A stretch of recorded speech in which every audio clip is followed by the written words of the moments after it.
Alors aujourd'hui, on va continuer par rapport au pardon. Comment faire pour pardonner aux personnes qui ont fait des choses qu'il ne fallait pas faire.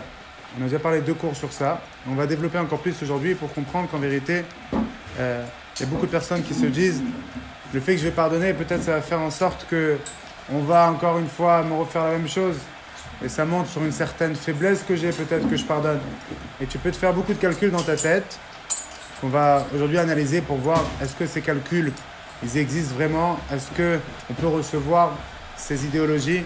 L'homme, il est rationnel, il essaie de réfléchir avec son cerveau pour essayer de réfléchir est-ce que les choses qu'il fait, ils sont logiques, etc.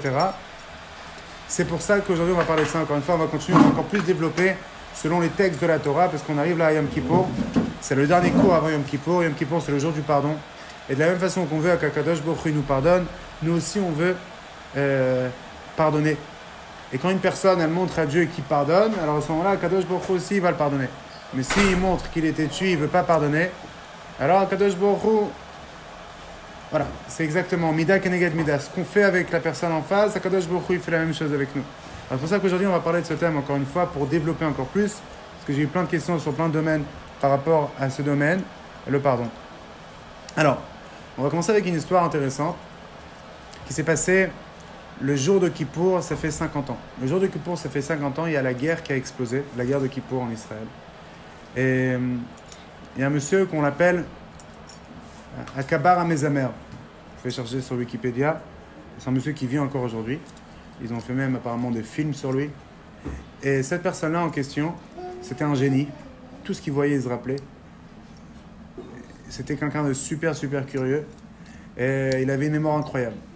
Et l'armée israélienne ont décidé de le prendre et le mettre pour Kabar. C'est quoi Kabar? C'est Katsin Bina Rishtit. C'est quoi? C'est qu'on le met dans un endroit que toutes les informations qui viennent de partout, lui, il les écoute et il fait un tri. Et les informations importantes, il les fait passer aux endroits qu'ils sont censés recevoir.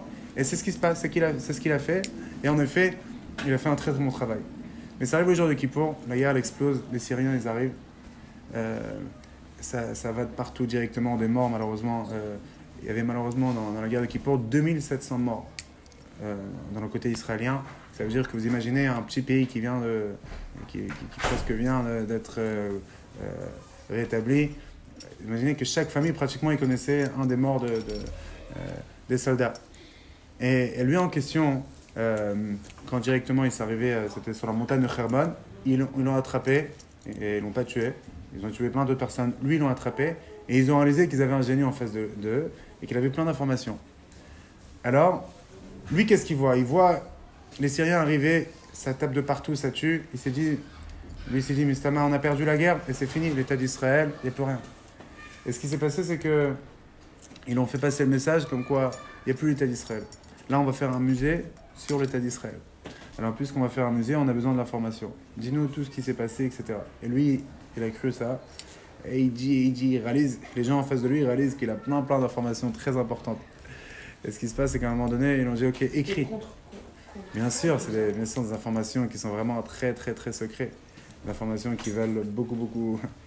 Et il a fait un dégât, il y a un des plus grands dégâts dans l'État d'Israël. Et il a écrit des cahiers d'informations, etc. Il avait accès à tout, parce que comme il était aussi très curieux, alors il regardait tout, même des choses qui ne le concernaient pas, il regardait tout. Et quand la guerre est finie, il est retourné en Israël. Et ils ont réalisé ça, les Israéliens. Bien sûr, ils l'ont envoyé de l'armée. Et il était limite en quarantaine, les gens ne parlaient plus, etc. Et cette année, ce qui paraît, après 50 ans, il est parti voir son équipe, les gens qui étaient sur lui, etc. Il leur dit, voilà, après 50 ans, je pense que c'est le temps de pardonner. Et comme ça, il a demandé est-ce qu'on peut faire passer ce pardon comme ça. Je pense qu'ils l'ont pardonné. Mais ça, c'est l'histoire. Alors la question, elle est, est-ce que ce concept du pardon dans la Torah, comment il fonctionne exactement? Alors, déjà, il faut savoir que dans la Gemara, c'est rapporté comme quoi les avérotes, c'est-à-dire les fautes qu'on a fait entre nous et Akadosh Baruch Hu, eh bien, il faut directement, le jour de Kippour, tu demandes pardon et Akadosh Baruch Hu, il te pardonne. Comme ça, c'est écrit dans Yigat HaTshuva, dans le Tanya. Ça, c'est l'avérote entre nous et Akadosh Baruch Hu. Par contre, l'avérote entre nous et un ami à côté de nous, eh bien, tu ne vas pas dire Dieu va me pardonner. Non, il faut partir voir l'ami, il faut s'arranger avec lui, il faut discuter, il faut partager, il faut essayer d'analyser, et il faut essayer vraiment d'arriver au vrai pardon. Ça, c'est ce qui se passe. Ok? Et en effet, l'Admorazaken, dans le Geret HaTshuva, et aussi dans le Shulchan Aruch, il parle de ça. Il dit comme quoi, Erev Yom Kippour, la veille de Yom Kippour, chaque personne, il faut qu'il partir voir toutes les personnes qui pensent qu'il a pu toucher peut-être durant l'année, sans faire exprès, ou même faisant exprès. Et même s'il a dit des mots des fois qu'il n'était pas censé dire, il doit partir le voir et demander pardon. Et maintenant, celui qui s'est fait toucher, eh bien, il doit demander pardon. Il ne faut pas qu'il soit cruel. Et s'il n'a pas demandé pardon, et s'il n'a pas pardonné une fois, il faut encore une fois qu'il va le voir, deuxième fois et troisième fois. Et si après 3 fois il n'a pas pardonné, là, il n'a pas besoin de demander pardon, il a fait ce qu'il devait faire. Et il répète encore une fois, celui qui est censé donner le pardon, il ne doit pas être cruel et il doit pardonner. Et la question elle est qu'en vérité, dans l'histoire, on voit que c'est pas si simple de pardonner. Si on voit le Sefer Bereshit, on voit que la première fois, ça peut... Oui. Si la personne, elle ne pardonne pas, oui. Parce qu'on dit que quand c'est entre 2 hommes, il faut demander pardon pour qu'Hachem nous pardonne. Si la personne ne peut pas pardonner, Hachem nous pardonne. Alors c'est pour ça, je répète, on demande 1 fois, 2 fois, oui, avec le cœur. 3 fois, avec le cœur bien sûr. Il faut vraiment venir le voir à le bon moment, pas à la fin de la journée quand il est fatigué, quand il est stressé, quand il est énervé. Non, tu vas le voir au bon moment. Ok, tu dis est-ce que tu veux qu'on sorte ce soir au restaurant et tu discutes, essaie vraiment de trouver la bonne façon de demander pardon. Il ne veut pas 1 fois, 2 fois, 3 fois, c'est son problème. Donc le bon Dieu, il pardonne quoi qu'il en soit, on a bien. Voilà, tout à fait ce que tu devais faire. Mais on va développer Bezrat Hashem durant ce cours plus de détails. Mais ça, c'est d'une façon générale. Sous l'Admorazaken, il est écrit dans Shulchan Aruch, Siman Tavreshvav. Maintenant, la question est qu'en vérité, le pardon, c'est pas une réaction qui est des fois insta dans la personne. La personne, elle a du mal à pardonner, c'est normal, elle s'est fait toucher. Et on voit que durant l'histoire, dans Sefer Bereshit, eh bien, en effet, la première histoire entre 2 frères, c'était Caïn et Hevel. Et ça s'est pas fini en pardon. Caïn, malheureusement, il a tué son frère. Et c'est fini. L'histoire, elle est finie comme ça. Après, on l'a envoyé en exil. Dieu lui dit, Navana, tu vas être exilé toute ta vie, etc., etc. Après, on voit la deuxième histoire aussi. Yitzhak et Ishmaël, ça s'est fini en séparation. Ils se sont séparés. Ok, tout le monde connaît l'histoire. Et après, même Yaakov et Esav qui se sont séparés, après, ils se sont revus. Parce que Esav, il s'est dit, Esav, il n'a pas demandé pardon à Yaakov que s'il voulait lui faire du mal. Mais il s'est dit, voilà, et Yaakov, il s'est accroupi envers moi, ça veut dire qu'il est d'accord, que j'avais raison, etc. Il n'y avait pas un vrai pardon. Le premier pardon dans l'histoire, c'est l'histoire de Yosef. Yosef, tout le monde le sait, on a déjà parlé un peu la semaine dernière. Ses frères, ils étaient énervés sur lui, parce qu'il racontait tout à ses parents. Il y avait de la jalousie, il y avait de la haine, il y avait plein de choses qui ont fait que le fameux soir, en effet, qu'il est parti à Shrem, les frères ont dit, venez, venez, on va le vendre, venez, on va le tuer. Et en effet, à la fin, ils l'ont vendu. 22 ans après, eh bien, en effet, Yosef, pas seulement qu'il les reçoit, mais il les nourrit jusqu'à la fin de leur vie. C'est la première fois qu'on voit vraiment qu'il y a ce concept, vraiment, malgré qu'eux, ils n'ont pas demandé pardon. Ils ont dit, on est coupable, mais ils n'ont pas demandé pardon. Ok? Yosef, il les reçoit et il les nourrit jusqu'à la fin de leur vie. Il leur dit, c'est pas vous qui ont fait ça, c'est Akadosh Baruch Hu. C'est pas vous que vous m'avez envoyé ici. C'est Dieu qui c'est Dieu qui m'a envoyé, etc., etc. En fait, c'est pas les frères qui se sont pardonnés, mais c'est Yosef qui a pardonné à ses frères. Exactement. Malgré que le concept de pardon, il n'est pas écrit dans l'histoire, mais on voit clairement qu'il s'est comporté avec eux d'une façon incroyable. Il a vraiment nourri jusqu'à la fin de leur vie, etc. Mais on va présenter Hachem, durant la fin du shiur, on va aussi analyser cette histoire qui est une histoire un peu pas très logique. Parce que exactement, la question que tout le monde demande, c'est au début, il était très très très dur. 22 ans après, ils viennent le voir et directement, il leur fait tourner. Et pas seulement il leur fait tourner, il leur fait souffrir. Ils arrivent... Mais pour voir à quel point il était sincère. Pour voir à quel point il était sincère. Très bien, j'entends. Pourquoi de les faire payer peut-être aussi. Très très bien. La question, elle est... Alors, vous dites pour le faire payer, ils voulaient voir s'ils étaient sincères. On va amener une explication incroyable, mais juste pour bien comprendre l'explication, déjà la question. Il vient le voir après 22 ans, directement, vous êtes des espions. Après, il leur dit, voilà, je garde Shimon, parce que vous m'avez dit que vous avez un petit frère, vous devez le ramener, il est en gage. Et ils sont perdus. Après, il ramène Binyamin, il met le gavia, c'est-à-dire il avait une sorte de verre, en verre d'or, dans le cartable, on va dire, de Binyamin. Après, ils y vont, il envoie des envoyés. Binyamin, c'est un voleur. Il m'a volé. Et en effet, qu'est-ce qui se passe? À ce moment-là, ils reviennent. Et les frères, ils réalisent qu'en vérité, ce qui s'est passé, ça fait 22 ans avec le frère de Binyamin, cette fameuse nuit à Shrem, c'est en train de se reproduire. L'histoire se reproduit. Et là, Yosef, qu'est-ce qu'il fait? Déjà, la question est pourquoi il les fait tellement souffrir? Il fait souffrir aussi le papa, parce que le papa aussi, il est perdu maintenant. En vérité, la réponse, elle est que Yosef, il est en train d'analyser, et il veut nous montrer à toute l'histoire, parce que la Torah, il savait très bien qu'après la Torah, elle va se faire apprendre par toutes les nations du monde. Donc, en vérité, l'homme, en vraie vérité, il est bon. Et il est encore plus grand de toutes ses erreurs et de toutes ses faiblesses. Parce que là, qu'est-ce qu'il est en train de faire? Il est en train d'essayer de montrer comme quoi il est en train de refaire la même histoire avec le fils de Rachel, qui est Binyamin, que les frères peuvent dire, voilà, il a volé, c'est de sa faute. Ok, maintenant il doit payer. Eh bien non, ils reviennent, et là ils réalisent que la même histoire qui s'est passée, ça fait 22 ans, elle est en train de se reproduire, et là directement, par contre, toutes les choses, ça fait 22 ans qu'ils étaient contre Yosef, et là son frère, le fils de Rachel, directement, Yehuda, il vient voir, et il dit, jamais de la vie. Il va y gâcher la vie, Yehuda. Il dit, écoute-moi bien, tu peux être le roi du monde.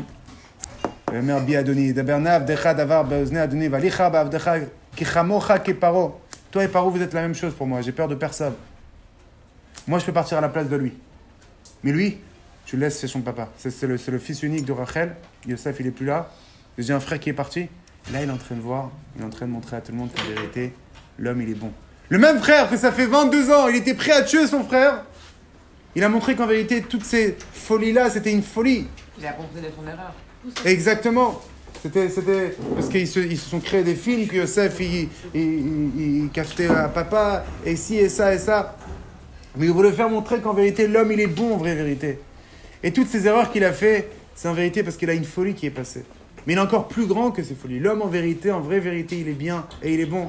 Mais juste, il veut juste, comme il veut survivre, et c'est ce qui s'est passé avec les frères, ils voulaient survivre. Ils avaient peur de leur place. Ils voyaient le petit dernier, l'avant-dernier, Yosef, il vient et il prend toute la place. Le père, il adore son fils. Et pas seulement qu'il adore son fils, aussi il vient et il parle des choses négatives sur eux, etc. Ils étaient en train de se défendre. En vérité, dans la vie, il n'y a personne qui est contre toi. Personne ne se lève un matin et dit je vais faire du mal à une personne. Non. La personne, elle veut juste se défendre. Elle veut se protéger. Mais malheureusement, des fois, l'homme ne sait pas comment se protéger. Et quand il attaque, en réalité, c'est une faiblesse. Quelqu'un qui est fort, il sait se protéger de la bonne façon. Quelqu'un qui est faible, quand il sent qu'il va se faire attaquer et que sa vie, elle est en danger, alors il attaque malheureusement d'une mauvaise façon. Et là, il peut faire des dégâts terribles qu'il pourrait payer toute sa vie sur ça. Mais il faut qu'il sache qu'en vérité, son erreur, c'est une erreur, c'est une folie. Et c'est une faiblesse qu'il n'arrive pas en vérité à réagir de la bonne façon. Pourquoi? Parce qu'il n'a pas appris. Et ça s'apprend. Ça s'apprend comment réagir. Quand tu réalises que les personnes en face de toi, ils sont bien. Et lui, il veut juste te protéger. Il n'a rien contre toi. Il faut se rappeler de tout ça. Quand il y a une histoire, etc., la personne en face, elle n'a rien contre toi. C'est juste, il y a une chose qui s'est passée. Elles se sont attaquées. Et après, elles se créent des films aussi avec des fausses croyances qui sont là, qu'on a parlé. Et plus elle a des fausses croyances, plus il va s'énerver rapidement. Et plus il va se faire des films, plus il va lire des pensées des gens. Et plus il va avoir la prophétie sur le futur. Et plus il va avoir des pensées sentimentales qui sont fausses. Toutes ces fausses croyances qui sont ancrées déjà chez la personne avant. Quand il y a une petite histoire, que chez une autre personne qui n'a pas ces fausses croyances, il va se finir très très bien. Mais quand les fausses croyances sont là, ça part de partout. Mais quand Yosef il fait réaliser en vérité que ses frères ils sont gentils, ils sont bien, ils sont bons. Et là, Yehuda, il est prêt à transmettre sa vie. Il est devant le roi du monde. C'est qui qu'Achashverosh et Paro et Nebuchadnezzar. C'était 3 personnes qui géraient la planète entière, comme ça la Gemara a dit dans Megillah. Ça veut dire qu'en vérité, Paro, il gérait toute la planète. Il avait les clés de tout le monde dans ses mains. Et Yosef, c'était le vice-roi. Mais tout le monde savait qu'en vérité, Yosef, c'était lui, le vrai patron. Parce que Paro, c'était le patron. Mais Yosef, c'est lui qui gérait concrètement. Yehuda, il se trouve devant le roi du monde. Il sait très bien qu'en 2-2, Yosef, il peut faire ce qu'il veut avec lui, avec Yehuda. Mais Yehuda, quand il réalise que l'histoire va se reproduire, et il réalise qu'en vérité, c'était une erreur, il réalise qu'en vérité, c'est quelque chose de très, très grave qui peut se reproduire, directement, il vient et il transmet son âme pour son frère. Il dit, voilà, tu peux me mettre à sa place, mais Binyamin, tu le renvoies à la maison. Yosef, en vérité, il veut faire un test psychologique.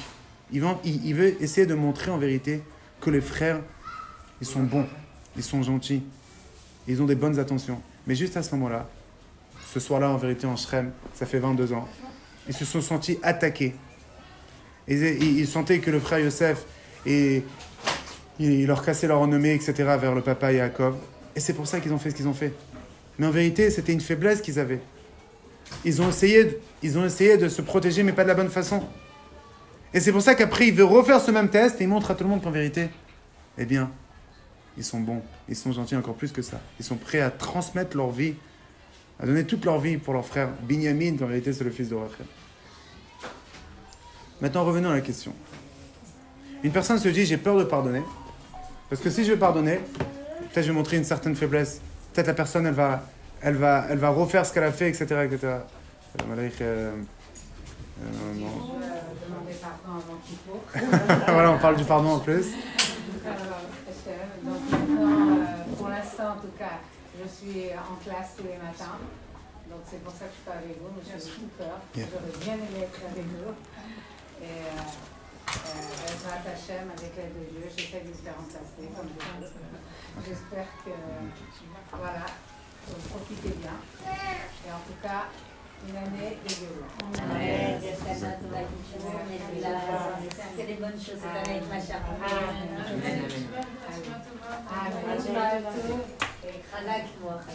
Merci.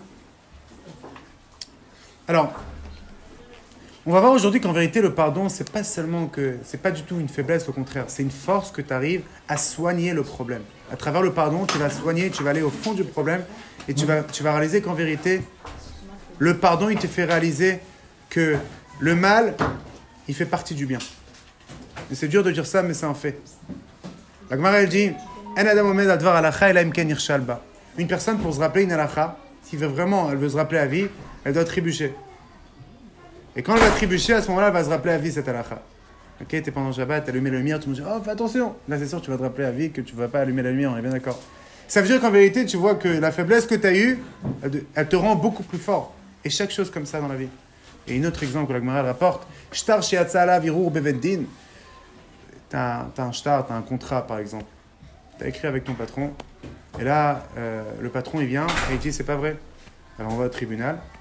Et le tribunal il montre en vérité oui c'est vrai. Le shtar, c'est-à-dire le contrat, il devient beaucoup plus fort qu'avant. Parce que là il est passé au tribunal. Ça veut dire qu'à travers la faiblesse entre guillemets qu'on a mis en question ce contrat, il est devenu encore beaucoup plus fort. De là, on voit que Dieu il a créé le monde avec un certain paradoxe, qu'il faut passer par l'obscurité, par des moments difficiles, par des difficultés, des fois par des disputes.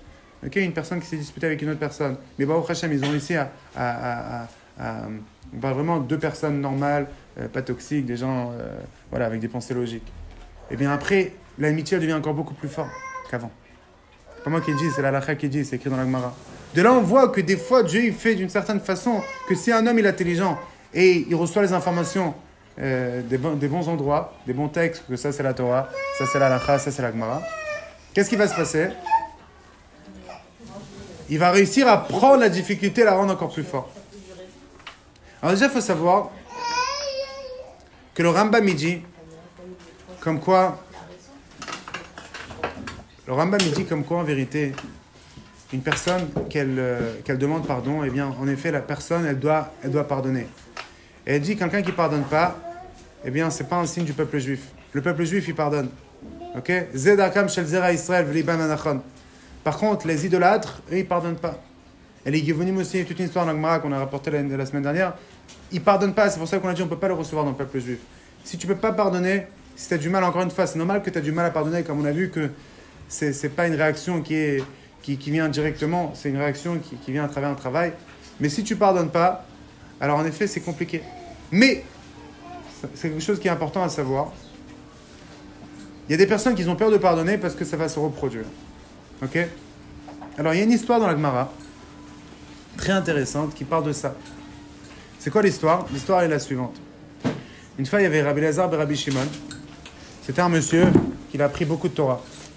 Et cette personne en question, un jour, il était tout content. Il était fier de toute sa Torah qu'il a appris. Et il partait vers sa ville. Et dans la route, il y a un monsieur qui rentre avec lui dans la charrette. Et il dit, comment ça va?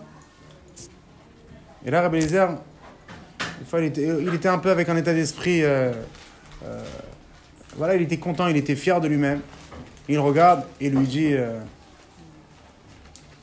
dans la Gemara, je vais dire les mots de la Gemara, je ne vais pas dire mes mots à moi. Mais il dit... Alors, la personne en face, elle lui dit « Shalom alecha Rabbi ». Bonjour Rabbi. La personne, alors, il répond pas.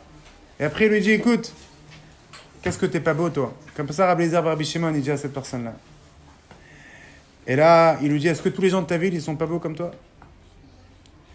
Et là, à ce moment-là, il dit « Je sais pas. » Mais cette personne-là, c'était pas un imbécile. Et il dit « Écoute, va voir l'artisan qui m'a créé, va voir mon créateur, et dis-lui, écoute, moi, tu fais un travail qui est pas du tout remarquable.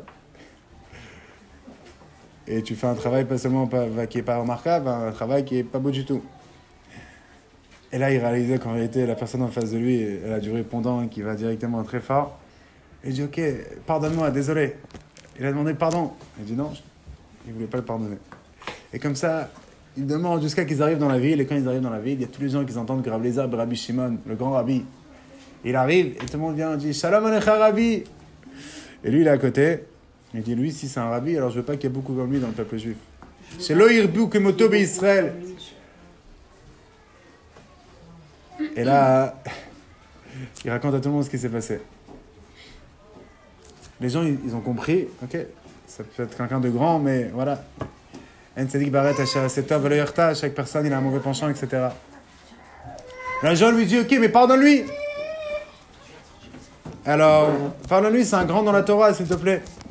Et là, il leur a dit, écoutez, je vais le pardonner pour vous, mais il a fini avec une phrase qui est importante à savoir, parce qu'on va développer aussi ce message. Au vulvad, chez l'oyer ragil à sotken. Au moins, j'espère, il faut faire attention qu'il ne va pas avoir l'habitude de faire des choses pareilles. C'est-à-dire, je le pardonne, mais avec une condition. Qu'il ne va pas avoir cette habitude.